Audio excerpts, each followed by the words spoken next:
राधे राधे सभी लोगों को। कहानी 5वीं की। रानी तथा मैतरानी में मित्रता हो गई। दोनों साथ साथ कार्तिक नहाने लगी। दोनों गर्भवती थीं। दोनों ने वायदा किया कि तेरी पुत्री हो मेरा पुत्र हो, आपस में शादी कर देंगे। रानी के पुत्री हुई, मैतरानी के पुत्र हुआ। मैतरानी ने रानी को खबर भेजी, मेरे पुत्र हुआ है, आपके पुत्री, वायदा भूल न जाना।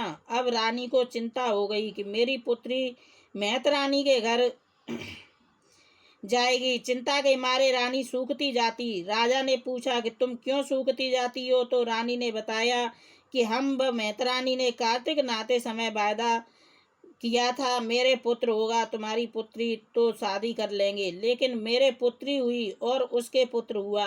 अब मुझे चिंता है कि मेरी बेटी भंगी के घर जाएगी। बेटी ने सारी बातें सुन ली। माँ से कहा, अब चिंता न करें, मैं कार्तिक नहा रही हूँ, 5 दिन रह गए हैं। भंगिन के घर खबर कर दो कि 5 दिन गंगा स्नान करने जाऊंगी।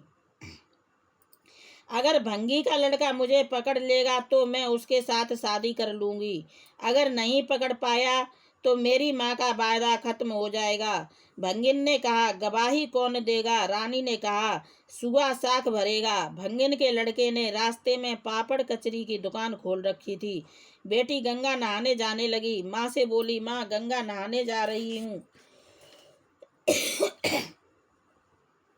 माँ ने कहा, खाली हाथ मत जा, मिठाई ले जा। बेटी मिठाई लेकर सब देवताओं को स्मरण करती चली। स्नान करके चल दी तो तोते से बोली, तू मेरा बीरा, खिलाऊं तुझे बीड़ा, मेरी साख भरेगा? भंगी का लड़का पूछे तो कह देना आई थी। तोता बोला, भैया साख नहीं भरते, मैं नहीं भरूंगा। फिर बेटी ने कहा, तू मेरा देवर, पहनाऊं तुझे जेवर, खिलाऊं तुझे घेवर। भंगी का लड़का पूछे तो मेरी साख भरेगा? मैं मिठाई रखे जा रही हूँ, दिखा देना। तोते ने कहा, कह दूंगा।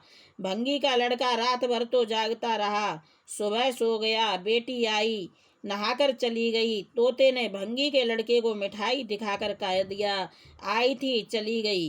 भंगी के लड़के ने पूछा, कैसी थी? तोता, कैसी? चोंच हिरन जैसी, आंखें सारस जैसी, गर्दन जो देखे सो मोहित हो जाए। दूसरे दिन राजा की बेटी भगवान का स्मरण करके गंगा नहाई। तोते ने साख भरी। उस दिन कपड़े लाई थी। भंगी का लड़का जागा तो भागा आया तोते के पास। बोला, राजा की बेटी आई थी। उसने कहा, आई थी। कैसी थी? चंदा जैसी चांदनी, हीरे कैसी कली, जो देखे सो मोहित हो जाए। अब तो भंगी का लड़का तीसरे दिन उंगली चीर कर नमक उसमें भरकर बैठा रहा।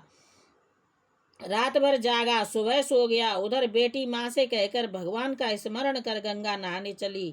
माँ ने कहा, बेटी रुपए लेती जा, खाली मत जा। गंगा नहाकर फिर तोते से बोली, तू मेरा देवर, खिलाऊं तुझे घेवर, मेरी साख भरेगा? हाँ भरूंगा। बेटी रुपए निशानी के लिए रखकर चली गई। भंगी का लड़का जागा तो भागा भागा आया। तोता भैया आई थी। चंदा जैसी कैसी चांदनी, गुलाब कैसा फूल, जो देखे सो मोहित हो जाए। बेटी भगवान का स्मरण करके सोती, स्मरण करती हुई गंगा नहाती, भगवान रक्षा करते। चौथे दिन भी बेटी नहाकर गोला तोते के पास रखकर चली गई। भंगी जागा तो भागा भागा आया। तोते ने गोला दिखाकर कहा, ये रख गई है। अब तो भंगी का लड़का बहुत परेशान। उसने अपना पूरा शरीर जगह जगह चीर डाला, नमक भर लिया जिसमें नींद ना आवे। 5वें दिन भी बेटी भगवान का स्मरण करके चली। माँ ने कहा, रोटी चावल लेती जा, तोते का टीका कर देना। बेटी नहाई, नहाकर तोते के पास आई। बोली, तू मेरा देवर, पहनाऊं तुझे जेवर, मेरी साख भरेगा? हाँ भरूंगा। भंगी का लड़का रात भर जागा, सुबह सो गया। बेटी ने तोते का टीका किया। बोली, कह देना मेरा टीका कर गई। तू तो सोता ही रहा। 5 दिन निकल गए। माँ का वायदा खत्म हो गया। भंगी का लड़का जागा तो भागा भागा आया। बोला, तोता आई थी? हाँ आई थी। कैसी थी? हीरे जैसी कनी, गुलाब जैसा फूल, जो देखे सो मोहित है जाए। तू तो 5 दिन सोता रहा।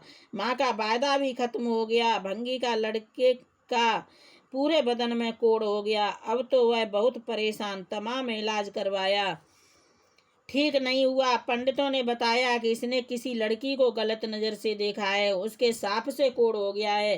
अगर ये उसी लड़की के नहाए हुए पानी से नहाएगा तो ठीक हो जाएगा। भंगिन रानी के पास गई, सारी बात बताई। रानी ने बेटी से कहा, बेटी तू छत पर नहा, नीचे उसके ऊपर पानी नाली द्वारा पड़ जाएगा तो उसका कोढ़ सही हो जाएगा। राजा बेटी छत पर नहाई, भंगी का लड़का नीचे बैठकर नहाया, उसका कोढ़ सही हो गया। वह बाजार गया, अच्छी सी चुनरी खरीद लाया, राजा की बेटी को चुनरी उड़ाई, पैर छुए, धर्म की बहन बनाया। कभी किसी पर कुदृष्टि नहीं डालनी चाहिए, नहीं तो भंगी के लड़के जैसी दशा होगी। जो भगवान का स्मरण करके कार्य करता है उसकी प्रभु रक्षा करते हैं।